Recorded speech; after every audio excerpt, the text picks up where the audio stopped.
What's up guys, Nightingale here, and welcome back to another video. I was right, my spidey senses were tingling, and the balance patch was 1022.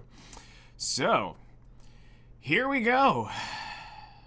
Let's jump in and see how competent Smilegate Super Creative is, and do they end the year with a spicy, actual well thought out balance patch. I've had, for the last several of these, I've been I don't think their team is got their head on right. So let's see what we've got going on. So yeah, they're talking about this is the last balance patch of the year, and let's take a look. It's 4:40 in the morning, and I got to get this up and fully uploaded on YouTube before I start stream because my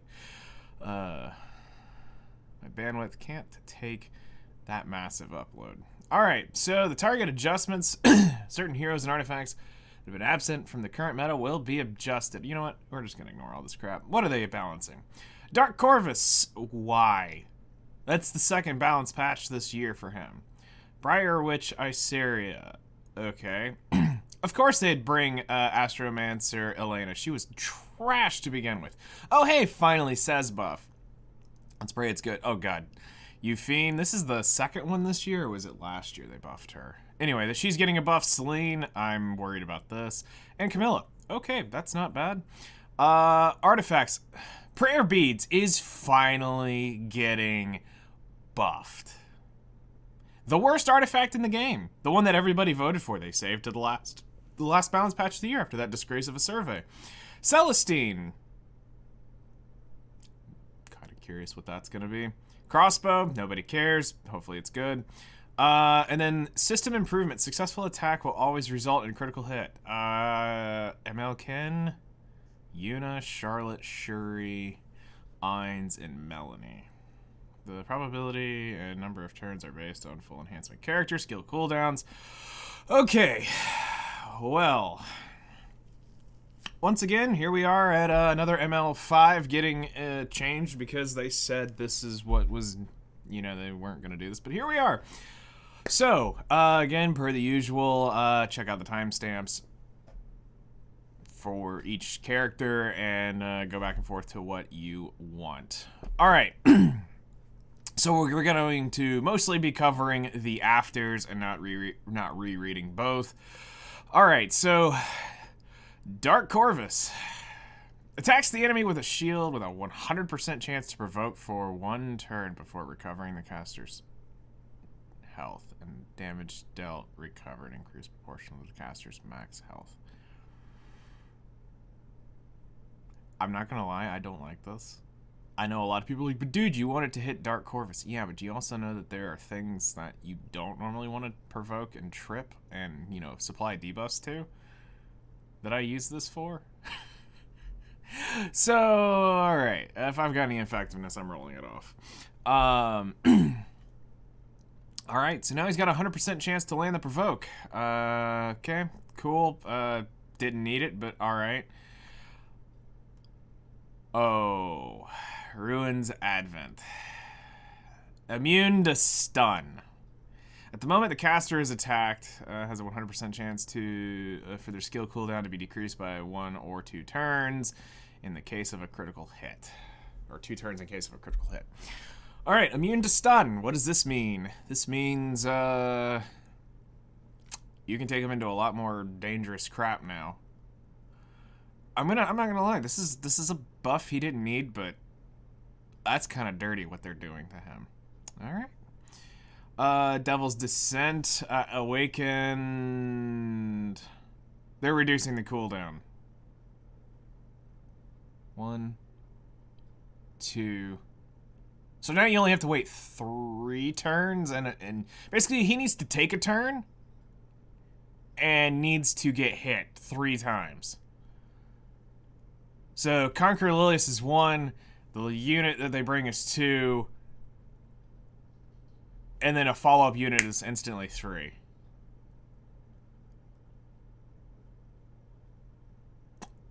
That's kind of toxic. Now that's assuming the Lilius crits and then all 9 yards, but you know, you get what I'm saying. It's now they're bringing it down basically to a turn. I hope This isn't going to be too broken. Yep, Corvus is a hero who can suppress and even inflict extinction on enemies based on dealing high damage. The main skill, Devil's Descent, however, took too long for him to decrease the cooldown of Devil's Descent. You know, that's why we used Iseria, if that was the case.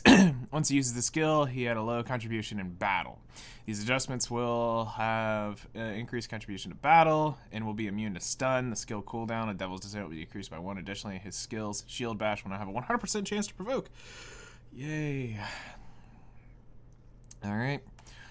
Okay, now, I'm going to be real. This is probably the one I'm the least checked out of off this list. So, I don't know if this is going to be good or bad for her.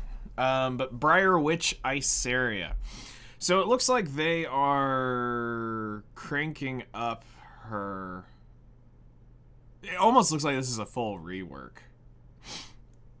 Alright, so, like I said, I'm not checked out, but we'll go over this, because I really haven't seen too much of her. Throws swords, let's see here, Fallen Flower after. Throws swords at the enemy with a 75% chance to decrease defense for 1 turn. That I knew. Now they're doing a successful hit which deals additional damage proportional to the caster's attack.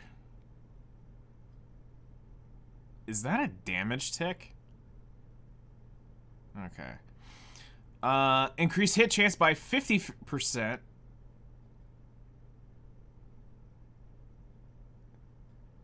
Allies and enemies cannot revive upon receiving lethal damage.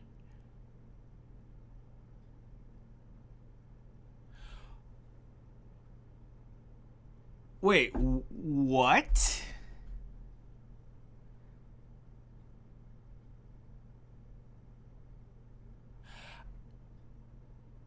Am I reading this correct? Hit chance by 50%, period. Allies and enemies cannot revive. Upon receiving lethal damage, grants immortality. I guess they are making it a true curse. So, yes, it's giving you a plus to bringing her, but it's also a negative to bringing her. Immortality can only be activated once every 5 turns, and then they're cranking up her hit chance quite a bit. This is the first punishment passive I think we've put in the game. So while they're giving her an astronomically high hit chance, they're also saying if you lose somebody, you can't revive. That's kind of toxic. I like it. It's a punishment for if you bring her. I know that's gonna hurt a friend of mine, because he loves his Iserias, all 3 of them. I've seen him draft all 3 too. Okay, Cursed Thorn after the Awaken. Attacks all enemies with a Cursed Thorn bush. Dispels all buff with a now 75% chance to decrease defense for 2 turns and a 100% chance to make them unable to be buffed. A successful attack will... A successful attack deals additional damage proportional to the caster's attack. Again, is this a damage tick that they're adding to it? That's the only thing I'm concerned about. So now they're giving her a death break, which this is going to be a bit annoying. But again, it's that catch-22. If this does not allow your allies, while she's in there, they can't revive either. So, and then they're also giving her the lovely... over-abused 20 soul burn. At least it's not the 10. So 20 souls to ignore effect resistance. Thank God she's a ranger. Briar Witch Iseria is a hero designed to be used in more versatile situations, but she was underperforming compared to other heroes designed to specialize in certain areas. Therefore, we increased hit chance of her skills, which is cursed, so that she can excel against heroes who have evasion. Not that that's really been an issue. We also added a special effect to where both allies and enemies cannot revive when Briar Witch Iseria is in battle. That is freaking hilarious. So yeah, it is allies and enemies. So this is the first actual negative passive in the game that you have to be careful with. And something you need to remember. So if somebody drafts her, you lose a unit that's supposed to have a revive. She's not going to revive. So this kind of makes her a great anti-RP unit. Now that I think about that, Mercedes. Yeah, no, there's a plus to this, because she can't be killed. Okay. Additionally, Cursed Thorn will now have a chance to decrease defense instead of attack, which will decrease the enemy's viability. That's also really stupid, I mean, to be fair. However, the chance is slightly decreased. Lastly, Cursed Thorns Soul Burn effect will be changed from increased damage dealt to ignoring effect resistance, because, you know, they hate effect resistance as it is already, which will provide a new competitive edge. Not really. It's going to make things actually annoying. Okay, so here we go. This is the one that I'm worried about, because they released her and she was actual hot trash with some of the most toxic pieces ever added to the game in this. So, what are we getting in this new version? At the start of the battle, grants Star Blessing for 1 turn. When the caster is granted Star's Blessing, the enemy heroes cannot counterattack. Oof. Yep, this is what I was waiting for. After an ally, except for the caster, attacks all enemies, activates Worship Me. Worship Me can only be activated once every 3 turns. Worship Me, acquire 10 souls. Increase combat readiness of the caster by 20%. Star's Blessing increases attack and critical damage by 15%. Star's Blessing cannot be dispelled.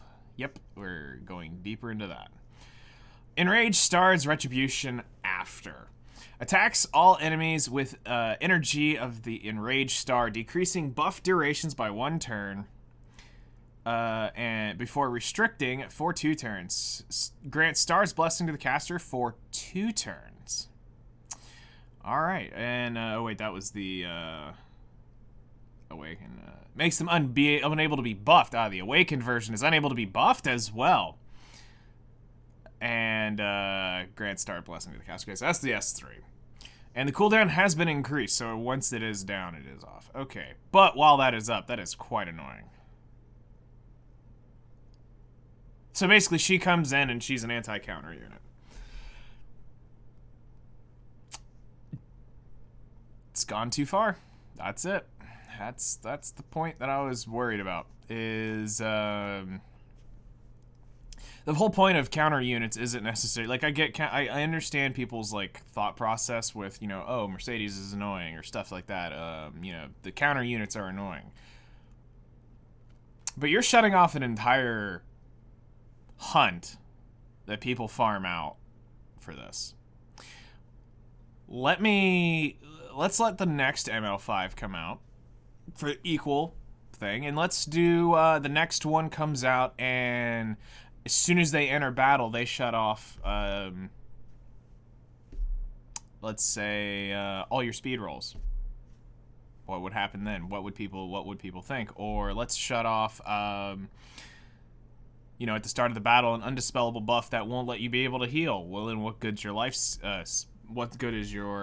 lifesteal set? So this is what we had been talking about, is this could break over to be one of the most toxic things ever. And the fact that it's now not a buff and now baked into her kit now makes this really way more annoying. So you've already got skills that cannot trigger counterattacks. They're really going after this, even though this is not really the most this isn't what really needs to be addressed with the game. But okay, so not many people who have, the people who do have her, you've now got something really, really strong. People don't have her. I mean, it just is going to come down to her viability. She is a mage, I believe. Or did she go back to a soul? I don't remember what she ended up as. I think she was a mage, so I'll have to, I actually don't remember what she was. I want to say she was a mage, so I mean, if she's a mage, she's gonna have low bulk anyway, so it's not like you can make a stupidly tanky version of this thing. I'll be curious. I'm gonna be curious to see what my friends who do have her gonna rebuild her for. So Astromancer Elena is a hero designed to focus on stabilizing allies' offensive performance and protecting allies by suppressing enemy counterattacks. However, it was difficult to utilize her strength as needed to get her turn before her allies and make the enemies unable to counterattack. Therefore, we decided to change her overall skill concept and skill effects so that she can synergize with other heroes more easily. That's not really true, but okay. Now she will grant Star's Blessing to the caster at the start of the battle. Enemies cannot counterattack when she is granted Star's Blessing. The hit chance from Enraged Star Retribution, which was required to make enemies unable to be counterattacked, will be replaced by the Unhealable buff. Great. Accordingly, the condition to activate her skill, Worship Me, will be changed, activating the enemy when attacking enemies that are unable to be counterattacked to when an ally attacks all enemies, which is fine. That's just don't take AoE and she'll be fine. Additionally, to help extend the duration of Star's Blessing, increased combat readiness will now apply to the caster, and its amount will be increased. Cool. Okay, so that's like I said, this is taking a step into a very dangerous plane in Epic 7, and yeah, that's boss ML5 level of BS. All right, you boys have been asking for it for quite a long time. Good lord, the amount of people I've heard asked for a Saz buff. Here it is. Now keep in mind, they nerfed the man like several times because he was overpowered.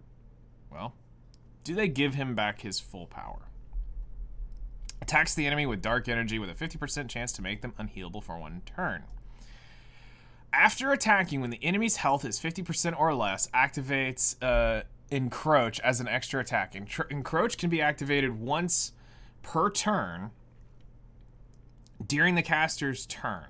Okay, so it can't be triggered by counterattack, because that doesn't count as a turn. Encroach releases a dark power to attack all enemies with a 50% chance to make them unhealable for 1 turn. Damage dealt increased proportional to the target's lost health. So the lower health they are, the more damage this does. And Encroach damage dealt is increased. All right. Dark Shadow Awakened after. Oh, wait.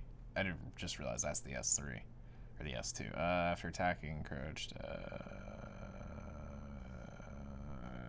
Where's the extra subtext for this?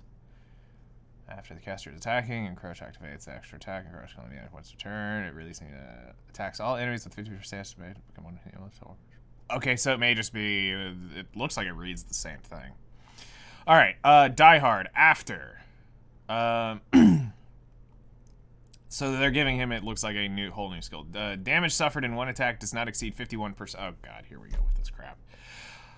Damage dealt does not exceed 51% of the max health after being attacked. Grants stealth for 1 turn. Stealth can only be activated once per turn. So here we go. Here's another cannot be one-shot unit. Seal is your best friend, and he will die. And then damage limit received, so it's just like what that passive is. All right. Inflicts lethal damage to the enemy when the enemy is defeated. Inflicts extinction. So we have another ice extinction unit. Cool. Damage dealt is increased. Cool. And then deals additional damage proportional to targets to the caster's attack to all enemies except for the target. Damage dealt increased proportional to the target's lost health. Okay. So let's see here. Saz was originally designed to inflict high amount of damage with his skills. Conviction. But it was difficult to utilize him as he could not survive battles long enough because you took his balls away, is what I've been told. Through these adjustments, his passive Encroach will be changed into a passive skill that can increase his viability, and Encroach will be transferred as an additional skill to Dark Shadow. The new passive, Die Hard, will limit the amount of maximum damage received, cast stealth to the caster when attacked, improve his overall viability. In addition, the amount of damage dealt by his skills, Conviction will also be increased, and it will inflict extinction when the enemy is defeated, which will improve his usability as a damage dealer. Correct, because extinction's great.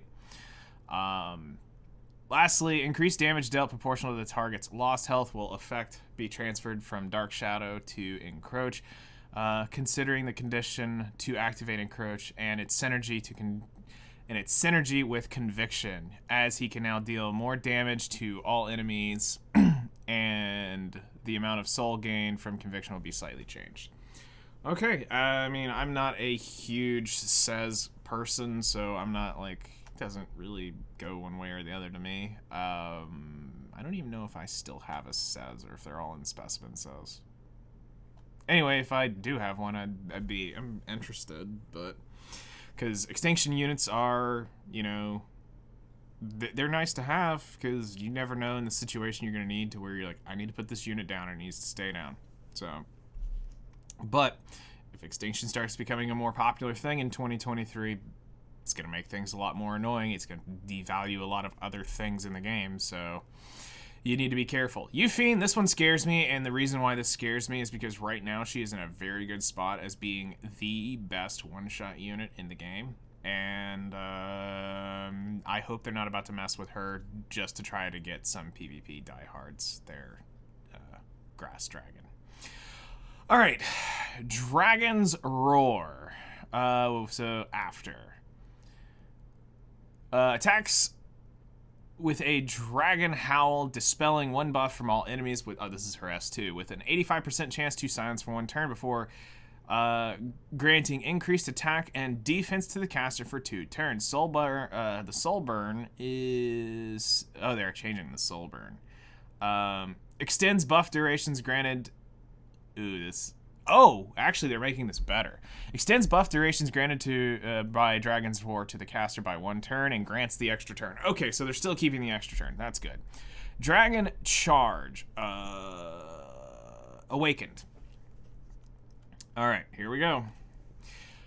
Attacks the enemy with a massive blade. When the enemy is defeated, resets the cooldown for this skill. When the target is silenced, penetrates the target's defense by 70%.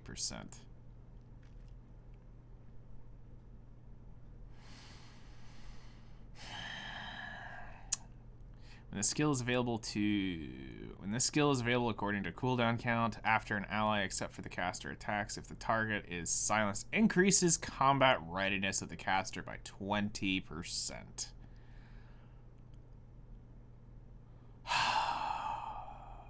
As long as it does, look. Here's the thing. I'm not gonna care one bit. As long as it doesn't mess with her S3. Like her S3 damage. As long as that still is exactly as is, I really don't care. Plus 90% of the units you're gonna see can't be silenced anyway for PvE, so you'll never see the death pen off of that. PvP wise, I mean, cool. But, you know, it comes down to the point where at some point you just kind of got to say, this is a PvE hero, this is a PvP hero. So you shouldn't really have both. Some should have utility both ways. And I guess they're kind of doing this because this might be the, we're sorry for making Holiday Yufine just a support character with 0 damage. So I think they're trying to bring Grass Dragon up to finally have that damage that she lost, so that people who do have, you know, who do like Yufine and want to use them and use her in PvP, this is going to help. But I don't know. This is like one unit that I'm out there telling people, hey, this is a great unit to pick up. She's one of the best one-shot units. She can do everything but Wyvern, which makes her superior to any of the other units you can use for that, because one build can do them all. And also having access to Hellcutter really is a huge advantage for her over everything else. But taking that aside, looking at her for PvP aspect, that penetration is definitely toxic. And this is one of those things we've been talking about all year long. This has been their go-to get out of jail free card for them of, we don't know how to fix the game, we're going to devalue a stat. And I swear, defense is like a stat you just shouldn't build into at this point. But then you still got to remember Hui Young still exists, so, and she can still one-shot units, so you do need to keep that in mind. And yes, if you're stupid enough, I'm sorry, I'm just going to say it here. If you're stupid enough to realize that Hui Young is actually still quite a physical threat because you have a brain the size of a pea and couldn't figure out that with Torrent set plus Portrait is one-shotting things with higher damage than it ever was, and you're thinking she's still trash. It's just she can't beat 260 speed and do that. She now has to be around 200-something speed, and she can still absolutely decimate units. So then that makes the thing of, do I just go stack pure HP? Become a, I have to watch out for that then, because you're just opening up that can of worms. I think it's 21,000 HP, and Wei Young is just a terrorist.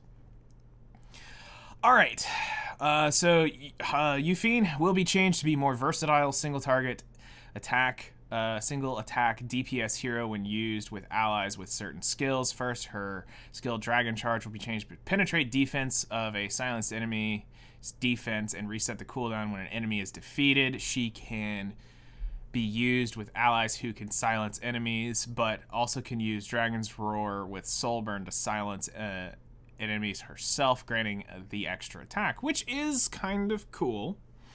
Additionally, she will be changed to increase her combat readiness when attacking silenced enemies, which could improve her overall usability.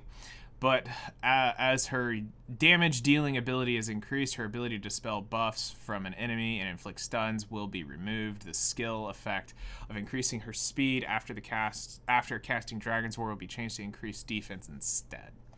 So here, like, I'm gonna be very curious to see Ancient Inheritance Season 5. This was one of my most damage dealing units in the game, so as long as they're not playing around with the multipliers of any of this stuff, is she still outputting the same damage naturally without the extra buffs? Cool, because like I said, she's a PvE queen. I really have enjoyed this. Now I can say, because of the strong fire presence in PvP, I haven't really been able to utilize Yufine like I wanted to. I had a couple ideas for some PvP Yufines before I gave up on it, just because of the immense amount of fire. So giving it a shot in the right case scenarios, sure, I'm all for it. I would like to see it, but I hope this goes in the right direction. Celine, this one terrifies me because this is already a disgusting unit. All right, intuition. Oh, God, this is the passive. Okay. Hopefully it's not bad. Attacks after an enemy uses a non-attack skill, dispels all buffs from the caster, attacks a random enemy with blink. Can be activated once every 2 turns. Blink cuts the enemy in a blink of an eye and increase combat readiness of the caster by 20%, unaffected by elemental disadvantage. So they make her type neutral. She's basically an ML5. She is basically a ML5 to a point.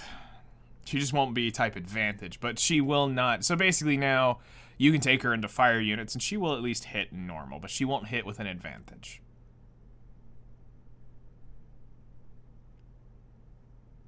Why did this need to exist? There's already a insane amount that I've been noticing recently, and this is a lot of people have even brought this up.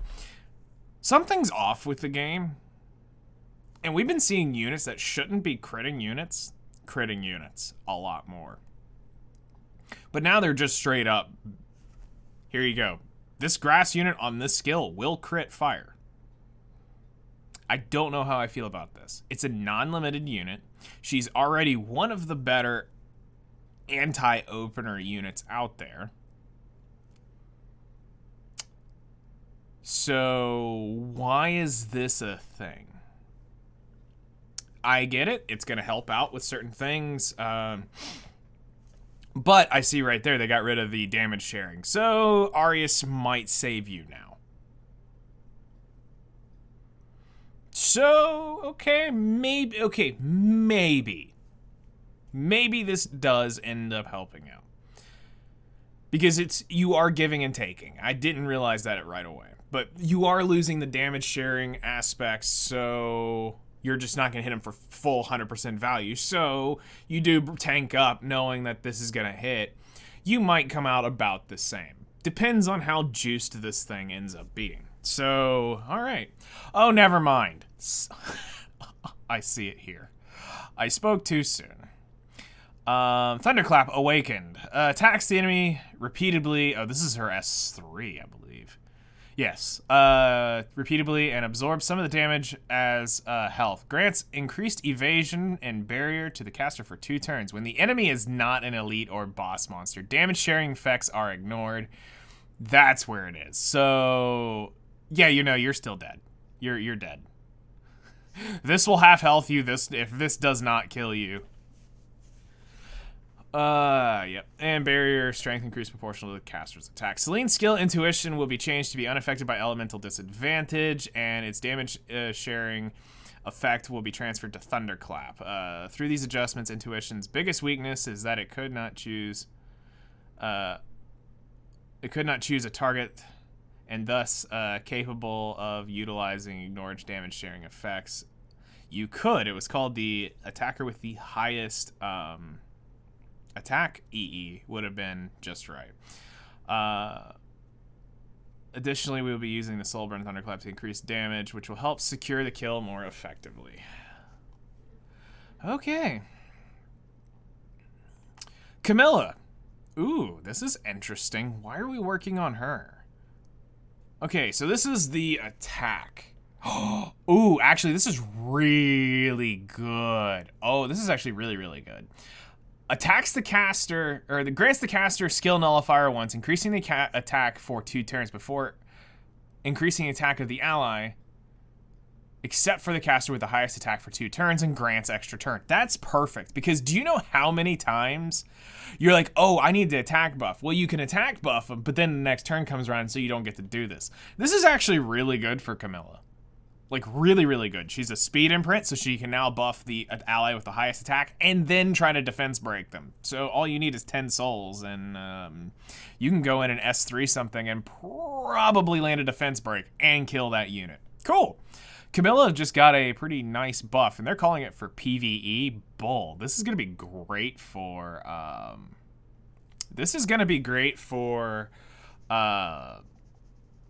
just in general, just to have that extra turn. This is one of the few extra turns I will say is kind of justified. Also, I'm really excited for Ancient Inheritance, because this is another one of those massive units that you could really have used the extra turn ability on it. Like, I didn't care if it was a soul burn. I think we even talked about it during this last season 4 of Ancient Inheritance. Like, if I just had a soul burn, I could do so much more with this. Because you could set out the defense break, you could get the attack, you could get her protected. There was a lot you could do. Camilla is a hero utilized in various PvE content.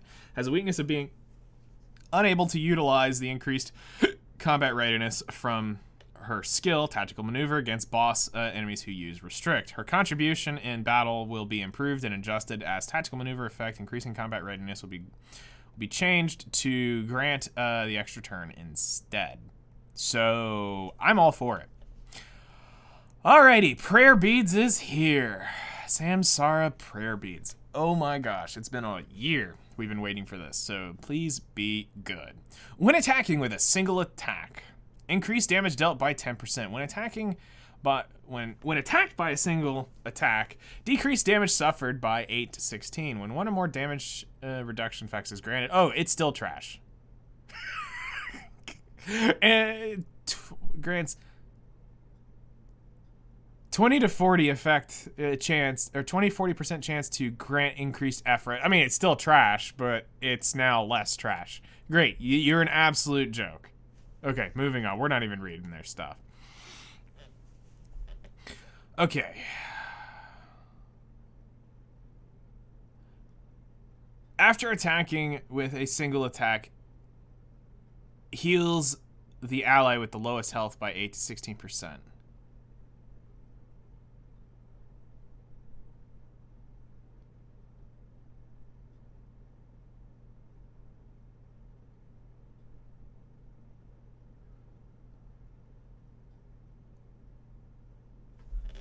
What's the difference?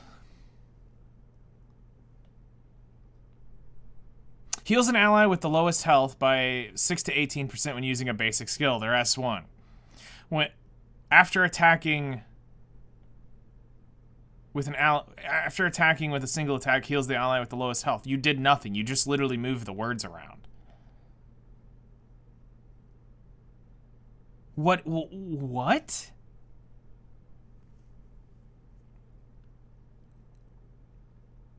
Why? Why is this a thing? You literally just... I'm rephrasing this to call it a buff. I'm sorry, this is not a buff, unless I'm truly missing something here. I guess it's so that if there is an extra skill in their kit that is an attack, but most Soul Weavers are either 2 skills and a passive, or 2 non-attack skills and a single attack. Like every Soul Weaver, this is like, who are they thinking? Who are they buffing this for?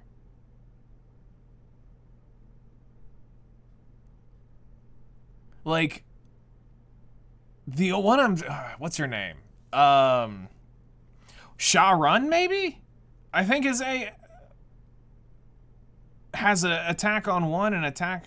No, doesn't she have the double hit? I'm not sure who they're wanting this buffed for, but this looks like it's literally just the same text. So you didn't really get anything out of this. Andre's Crossbow, increase hit chance and effectiveness by 10 to 20%. Oh, they made it worse. Because honestly, there was a chance where Andre's Crossbow, maxed out with a single attack, could actually screw somebody over. So great, we got a hit chance effectiveness artifact again. Doesn't this just make Infinity Basket, like, irrelevant now? Okay. Andre's Crossbow has not been utilized by many, and it had both a chance and condition to activate its effect. Its effect was not strong enough. These adjustments will increase both hit chance and effectiveness up to 20%, could utilize by many rangers who inflict debuffs. Not really. Nobody's going to use this. Why didn't you just make it to where it removed like 10 souls? And just screw over half a book holder. Why couldn't you have done that? Why couldn't you have doubled the souls? 6 souls. I don't know. Something. Make it to where the one attack from an opener can't undo this or something. I don't know. I mean, this looks very uncreative. This looks like, hey, I just want to throw some stuff in at the last minute and do it. Like, this is Infinity Basket slightly better. Minus the dual attack, I think, because I think it's increased effectiveness. All right, 1-3 system adjustments. The effect, a successful attack will always result in a critical hit, and its skill description will be changed to make it more intuitive. So how it works before, when attacking, a critical hit chance increased by 100. Now how it fixed will inflict a critical hit. Currently, when a successful hit result in a critical hit, increased critical chance to 100% means a critical hit may not occur if the target has crit resistance or a passive that deals critical hit chance. It will be improved to inflict a critical hit, ignoring other conditions that may decrease critical hit chance. The only hero that will have his skill description changed will be Martial Artist Kin. No other functional changes will be made. Okay. So this is now going through and will make a critical hit, will result in a successful hit. The coming of Iseria, successful will always result in a critical hit, and resulting will always result in a critical hit. Yuna also has this. Okay, so it's just literally saying will always result in a critical hit. They're showing what they're taking out. Shuri will always result in a critical hit. Ainz, Melanie. Okay, these are the balance adjustments that are scheduled for the 10/22 update, and yeah, so that's it. We got a balance patch. That's for sure. So yeah, I wouldn't say you're ending 2022 on a bang. There's a couple steps in here that they've crossed. I think they're getting close to crossing some lines that are making this balance stuff get a lot worse. Some things will help out. I mean, there's a couple interesting things I would like to see, but overall, I'm not thrilled. I mean, the system change is cool. Now this means ML Ken, if you can, I would have to try. I don't know if the extra damage from like Shu and Senya would make ML Ken. I'd be worried about Shu one-shotting Ken with an S1 S2. But depending on how I'm gonna have to try it and see what's up. But I think Ken may now have a little more viability in a few things. Because I know that that's pretty much they're trying to be an anti-crit team. So be very curious to see how that works out. As far as all the other buffs, Dark Corvus didn't need it, but I mean, we're gonna, it is what it is. Celine definitely did not need what she got. Astromancer Elena this is absurd that you're just starting it out with it at this point. Yes, she is an ML5, so I mean, going off that aspect, yes, she does deserve the buff, as long as this doesn't become a running theme and this is unique to her. Cool. But if this starts leaking out into other things, that's when this really becomes an issue to me. Is if it's unique to her, cool. I'm all for unique kits because that's also something we need in the game. Not every unit needs to be a copy of something else. It's so creativity here. If this stays here, great. But if this comes out in any normal RGB unit or any limited RGB unit at that point, to me, you've crossed that line of here we go. For right now, it's a big issue for Banshee gamers. It's an issue for those who rely on like Mercedes counters or Senya or Shu or stuff like that. That is going to be a definite issue, and you're going to see a rise of this in your defenses. So you'll have to come up with a way to target this somehow, or just plan on it not. You'll have to plan around on this. So could be good for Guild Wars. Worst case scenario, Iseria, that was... I don't know what they're doing here. Again, this has always been a unit I try to defer people to, because I'm not a Iseria fan. Never really was. She looks cool. She's got cool art, but I mean, I know people who are way more hardcore about their Iserias, so I've always deferred people to go talk to them about it. On paper, I like the idea of the curse because it is the first penalty for both you and so it's a positive and a negative for you and your team, you and your opponent's team. So we'll see how this goes. If you guys have any questions, feel free to hit me up in the comments below. That's it. We'll see this in 2 weeks, and yeah, I mean that's really it. I've got nothing really to add to this. We'll see what happens. You got my curiosity, but this is what I'll end up saying for the end. I think it's time they bring in new sets of eyes to the balance team. A lot of this feels very cookie cutter, very uninspired thought, because they don't want to innovate on some of these changes. And I also think they're trying not to break the game, so they're having to play cautious, but I think it's time you bring somebody new to this. Because the people who've been doing this for the last year that I've been paying attention to they cop out on the same tricks almost every time. Now, in this case, these were a little more unique to each one of these units, but I think a new set of eyes in management on this would maybe bring a fresh approach to see some more broad things. At least, like I said, I'm happy to see finally at the end of the year that they finally changed prayer beads, but let's be real, that was an absolute joke. It's trash. Just fodder them. I see no scenario where that's going to be good. Will I fodder mine if I have them? Probably. I'd rather have the powder. Because that's their attempt at the worst artifact in the game. It did not get an Alexa's Basket rework. It was not... You took a trash artifact and make it absolutely amazing. Nope. They made it okay. At best. Okay. So, y'all take care, enjoy. If you have any questions, hit me up in the comments below, and I'll see you guys in the next one.